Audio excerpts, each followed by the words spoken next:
Ladies and gentlemen, I am delighted to hear that the 85th International Wool Textile Organization Congress is taking place in Sydney.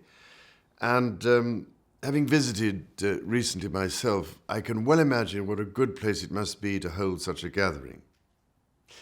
Now, I remember that in 2012 I attended a reception for the Campaign for Wool at the Museum of Contemporary Art, which is literally just across the road from where you are now. I have fond memories of meeting a great many of Australia's leading growers, traders and retailers, along with some splendid models wearing incredibly high heels. And, of course, I was wearing a suit made from finest Tasmanian merino. That was just as well because the next visit was to Bondi Beach, where the heavens opened and we all became absolutely soaked. I'm pleased to say that the suit survived remarkably well and didn't shrink, unlike its wearer.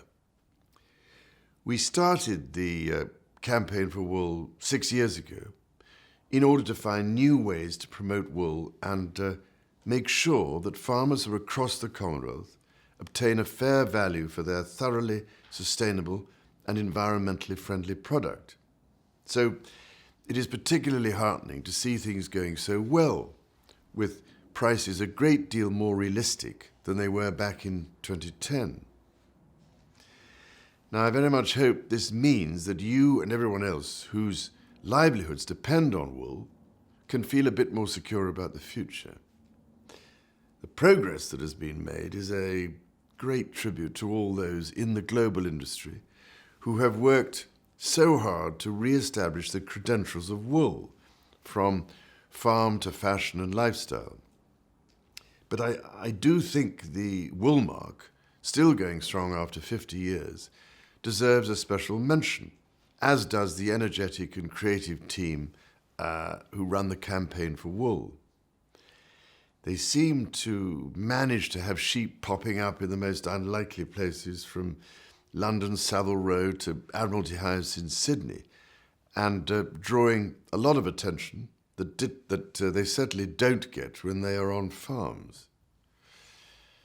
Now, I'm sure I don't need to remind anyone in this gathering about the ecological advantages of wool, but not everyone seems to have got the message.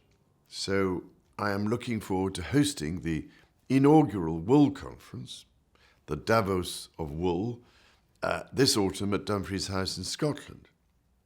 We are going to bring together the leading figures from the world of wool to examine the economics of this natural fibre as a global natural resource.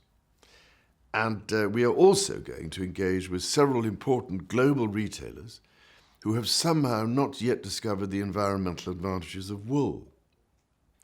It should be a great event and another good opportunity to promote wool as a wonderfully versatile, sustainable, and above all, natural fibre that doesn't actually catch fire.